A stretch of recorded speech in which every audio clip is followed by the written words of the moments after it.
हमेशा खाने वाली चुड़ैल। रात को अचानक राधिका मौसी को किचन से कुछ गिरने की आवाज आई। उन्होंने बाहर निकल के देखा तो किचन में उन्हें कोई सफेद साड़ी में दिखा।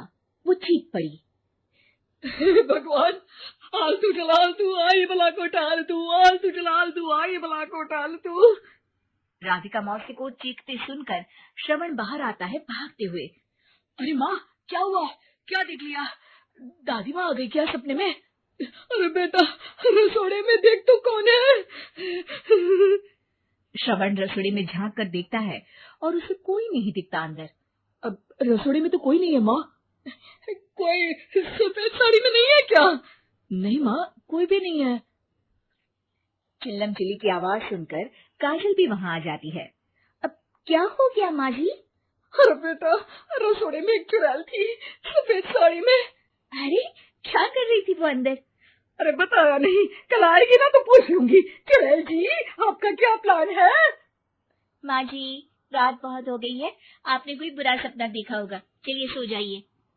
राधिका मौसी सोने तो चली जाती है पर उनको रात भर नींद ही नहीं आती। वो कुछ भी उलझुल बातें सोचने लगती है। कहीं चुड़ैल की वजह से तो घर में टेंशन नहीं हो रहा, कहीं उसी की वजह से तो वो दादी नहीं बन पा रही। सुबह जब राधिका मौसी रसोड़े में छानबीन करती है तो पाती है कि नींबू का अचार गायब है। चुड़ैल नींबू का अचार ले गई, मुझे तो ठीक नहीं लग रहा कुछ। चुड़ैल को भी पता है कि जिंदगी का असली मजा तो खट्टे में ही है। राधिका मौसी झट से श्रवण को फोन कर देती है। बेटा, मुझे समस्या समझ में आ गई है, हमें एक तांत्रिक की जरूरत है। अरे क्या बोल रही हो माँ, तांत्रिक की क्या जरूरत है? आप पूजा पाठ तो कर ही रही हो ना। आलतू जलालतू मंत्र सारे फालतू जैसे कुछ मंत्र पढ़ो, चली जाएगी अपने आप चुड़ैल। अरे नहीं बेटा, कभी चुड़ैल को कम नहीं समझते। अरे तुझे पता भी नहीं चलेगा कि कभी वो छल करके काजल की जगह घर की बहू खुद बन जाएगी। क्या माँ, कुछ भी बोल रही हो? कहाँ काजल और कहाँ चुड़ैल? वैसे एक बात बताओ, काजल को अगर गाने के लिए बोल देना तो चुड़ैल काजल की आवाज सुनकर घर तो क्या धरती लोग छोड़कर चली जाएगी। तुम ना पढ़े लिखे बच्चे हर चीज को मजाक समझते हो। तुम रहने दो, मैं खुद ही तांत्रिक को बुला लेती हूँ। अच्छा सुन, शाम को इमली लेके आना। क्या है कि चटनी खाए बहुत दिन हो गए है ना? नहीं माँ, इमली तांत्रिक से ही मंगवा लो ना, आटा वगैरह भी उसी से पिसवा लेना। देखो मुझे काम करना है। श्रवण रात को कई तरह की सब्जियों के साथ माँ के कहने पे चटनी के लिए इमली भी ले आया था, लेकिन राधिका मौसी के दिमाग में अलग ही फिल्म चल रही थी।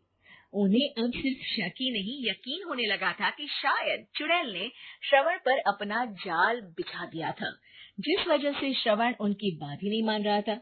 पर कोई नहीं, आने वाली रात में राधिका मौसी खुद तैयार हो गई चुड़ैल को पकड़ने के लिए। रुद्राक्ष की माला, तुलसी का पत्ता, हनुमान चालीसा सब हाथ के पास ही था, बस चुड़ैल का इंतजार था। और जैसा राधिका मौसी ने सोचा था वैसा ही हुआ। वो चुड़ैल उस रात भी आई, पर वो राधिका मौसी से तेज निकली और राधिका मौसी के उससे पकड़ने के पहले ही वो भाग खड़ी हुई। जरूर बहू पे साया है उस चुड़ैल का, तभी तो श्रवण के कमरे में गई है। और अगली सुबह राधिका मौसी पिछली रात हुए हमले में किन चीजों का नुकसान हुआ उसका हिसाब लगा रही थी। उनके खेमे से एक आम के अचार की शीशी भी गायब हो चुकी थी और वो इमली भी जो कल श्रवण लेकर आया था। राधिका मौसी इस बारे में सोच ही रही थी कि श्रवण जल्दी से रसोड़े में आकर दवाइयों की पोटली ढूंढने लगता है। अरे बेटा, क्या हो गया? अब माँ, वो काजल की तबीयत खराब है, बहुत घबराहट हो रही है उसे। भगवान, मैंने पहले ही कहा था कि तांत्रिक को बुला लेते हैं, और नहीं, अब देखो उस चुड़ैल ने काजल को अपने वश में करना शुरू भी कर दिया है। हालांकि श्रवण भूतों में विश्वास नहीं करता था, पर अब वो भी डर जाता है और राजी हो जाता है एक तांत्रिक को बुलाने के लिए। कुछ ही घंटों में तांत्रिक आ जाते हैं और राधिका मौसी तांत्रिक जी को सब बता देती है। घोर संकट, घनघोर संकट, चुड़ैल को मारू जोर चाकट, ओम भट स्वाहा खटखाटे आहा। अरे ये क्या मंत्र है? मेरे खुद के ओरिजिनल मंत्र है, कल रात को ही लिखे हैं। अच्छे लगे तो दाद चाहूंगा। एक और मंत्र सुनो, और गुजिया है, आबरा का डाबरा, दिल्ली, बम्बई, आगरा, चंदा मामा सोबरले, सुरन मामू जारा। ये मंत्र है? अरे कोई चालीसा वाली सा पढ़ो ना। वक्त कम है, 40 नहीं पड़ेंगे, 20-25 में काम चलाना पड़ेगा। अलग निरंजन जाके लंदन, मुफ्त का मंजान घिस मेरे नंदन। अरे जल्दी करो तांत्रिक जी, जल्दी करो। तांत्रिक अपने उल झलूल मंत्र पढ़ने लगता है। श्रवण को तांत्रिक पे शक होता है।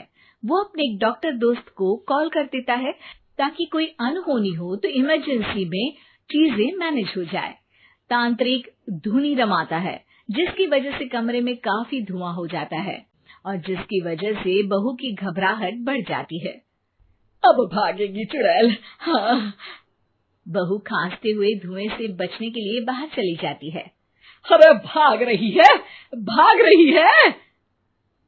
पीछे पीछे श्रवण भी जाता है। बहू एक सोफे पर बैठ जाती है। तभी डॉक्टर दोस्त आ जाते हैं और श्रवण को पानी लाने के लिए कहते हैं। थोड़े चेकअप के बाद डॉक्टर कहते हैं, मेरे हिसाब से जाप का काम पूरा हो गया है। क्या मतलब? अरे कुछ भी नहीं माँ, कोई चुड़ैल नहीं है, खुशखबरी है, अब दादी बनने वाली है। मगर वो सब अचार के डब्बे। श्रवण दोनों अचार के डब्बे अपनी माँ को दिखाता है, जो कि उनके बिस्तर के नीचे छुपे हुए थे। आपने सही बोला था माँ, वो चुड़ैल काजल ही थी जो खट्टा खा रही थी। हमें कल ही पता चला, पर हमने आपको ये तांत्रिक वाला काम करने दिया ताकि आपको भरोसा हो जाए कि भूत वगैरह कुछ होता ही नहीं। अच्छा अच्छा, ये तो बड़ी खुशी की बात है। पर बेटा मुझे एक झाड़ू तो ला दे। क्यों माँ? ये तांत्रिक का भूत उतारती हूँ मैं। अब तांत्रिक राधा मौसी के डर से घर से भाग निकलता है और राधा मौसी उसके पीछे भागती है। अरे संकट ये घनघोर है, तांत्रिक मुआ चोर है।